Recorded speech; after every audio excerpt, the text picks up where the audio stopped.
నా వెనుక ఇద్దరు ధర్మదాతలు ఇద్దరు ఉన్నారు. ఆ పిడికెట్ బియ్యని 10 రూపాయలు కానీ ఏదైనా జమ పెట్టి మరి ఈ అందిస్తున్నారు. నేను ఇప్పుడు ఈ ధన రూపాయలు ఏంటంటే తరించిన సంతోషం, నేను ఆత్మ రూపాయలు కూడా తరించాలి కదా. అందుకోసం మళ్ళీ తిరుగు ప్రయాణం ఇక్కడికి వచ్చినని ఆ సభలో అందరికి చెప్పి మళ్ళా కరెక్ట్ 12 గంటలకు ఎవరికి పోయినమ్మా బ్రాహ్మణికి పోయి అమ్మ భగవతి భిక్షాదేవి అన్నాడు. అని వారికల్లా పెద్ద మనిషి అక్కడికి 15 అయిపోయింది, వయసు మీద పడ్డది. ఇట్లా చూస్తున్నాడు పెద్ద మనిషి వాళ్ళ బ్రాహ్మణికి వెయ్యాలి, భిక్షాడికి వెయ్యాలి అంటున్నాడు ఆయన.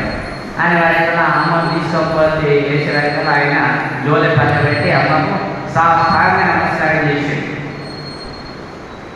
సాష్టాంగ నమస్కారం చేసి ఏం బాబు ఏమైందంటే, లేదమ్మా మీరు చెప్పిన బుద్ధి మీరు చెప్పిన అన్నంతోనే నా శరీరము నా మనసు నా వాచ ఇంత తరించిపోయింది. మరి అయ్యగారి దర్శనం చేసుకుంటా. అరే అయ్యగారి దర్శనం మీద ఉండరా అంతా అయ్యగారి సంగతులు చూసింది. నేను ఆ రోజు నన్ను 3 యుగాలు చూసేవాడను కదయ్యా అని ఆ స్వామి మీద దండం పెట్టాను. అది ఎవరెవర ఫలానా ఎవరైనా నాకు జ్ఞాపకం లేదా, నువ్వు ఇంత పెద్దగా అయిపోయినవా అని కాశీ లక్ష్యం మారాలని ఇంకా ఎవరు అనుకున్నా నువ్వేనా? అయ్యో నేనే అని ఒకరి మీద ఒకరు. అరే నువ్వు ఇంత తపస్సు ఇంత త్యాగం చేసినావు, నువ్వే నాకు మంత్రపర్యవేక్షణ చేయు అని ఎవరంటారు? బ్రాహ్మణుడు. అంటే చూడండి, 4 వేదాలు నేర్చుకున్న సంస్కారం భగవంతుడి మీద అతను ఆ భిక్షగాడే ఈ 4 వేదాల వ్యక్తిని ఉపదేశం అడుగుతున్నాడు. అరే నువ్వు నాకు ఉపదేశం ఇస్తే నా జీవితం తరిస్తుంది రా అంటున్నాడు ఆయన.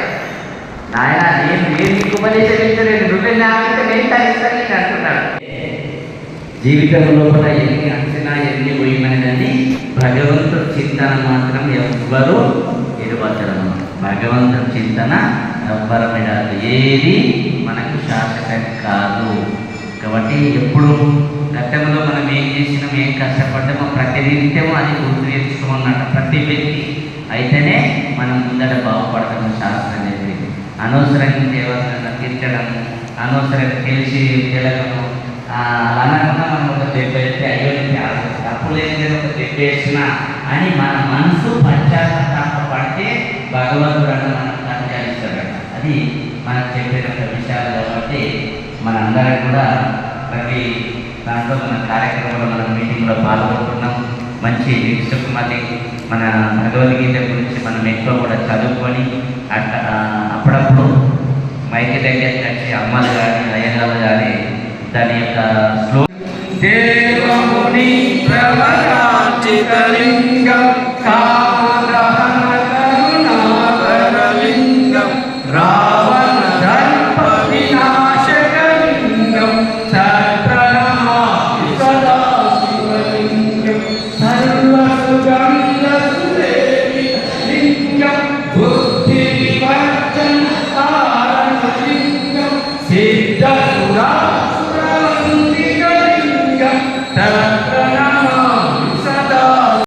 మనం తటమటలాడుతూ ఉంటాం. ప్రతి ఇళ్ళలో ఒక ఫంక్షన్ పెట్టుకున్నా ఏం చేసినా ఎక్కడ చేసినా. కాబట్టి అలాంటి సమయంలో మనం ఇలాంటి ఒక సామాన్య వ్యక్తులు కూడా భగవంతుడి ప్రసాదం అందజేయడం మన పూర్వజన్మ పుణ్యం. అంటే మన కేదారేశ్వర ఆశ్రమ చేసిన పుణ్యం, భగవంతుడి ఆశీస్సు మనందరికీ దీంట్లో మరి తన్మయంగా సేవ చేయడం. ఆ తన్మయంగా సేవ నిస్వార్థంగా సేవ ఎక్కడైతే ముందు తీసుకుపోతున్నాడో ఇతరులతో ఇస్తామన్నాడు. మనం మధ్యగా ఉండి ఆ ఆనందంతో 10 రూపాయలు తీసుకొని ఆనందంతో ప్రసాదం తయారు చేసి మనకి ఇస్తున్నామంటే మన అదృష్టంగా మనం భావించాలి వాస్తవంగా. కాబట్టి కొందరు ఆర్థిక నిధులు ఇస్తారు, కొందరు శరీరంతో కష్టపడి చేస్తారు, కొందరు సేవ భావన చేస్తారు.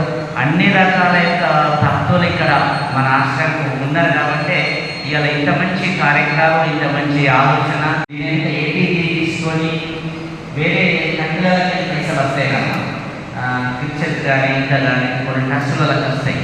దాంట్లో అందరూ కూడా మొన్న మోడీ యాక్షన్ నుంచి అన్ని పని చేపించేసి బయట కంట్రీలకు డబ్బులు వచ్చేసి మత మార్పిడి ఎక్కువ చేస్తున్నారన్న ఉద్దేశంతో ఏ రూపాయి ఇచ్చినా బొంబాయి టచ్ అయ్యి మన ఖాతాలకు వస్తాయి.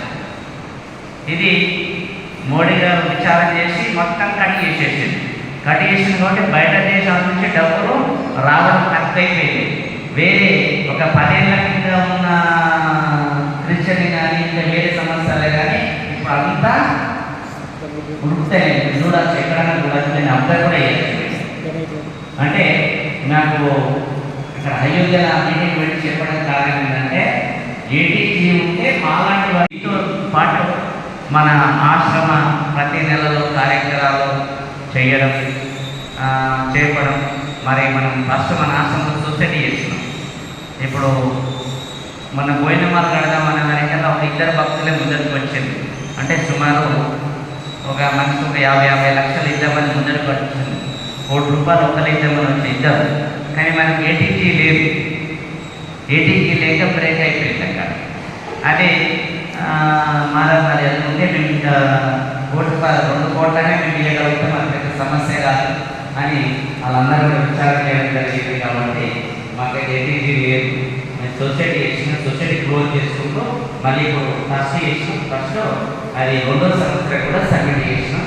అది 3వ సంవత్సరం మనకు వస్తుందని కూడా వాళ్ళు తెలుగు చెప్పడం జరిగింది. కాబట్టి అంటే ఏటీజీ అనేది ఉంటే అంటే సామాన్య వ్యక్తి ఇన్కమ్ ట్యాక్స్ కట్టే వ్యక్తి కూడా మనకి ఇస్తే మనం మన దృష్టి పెడతాం.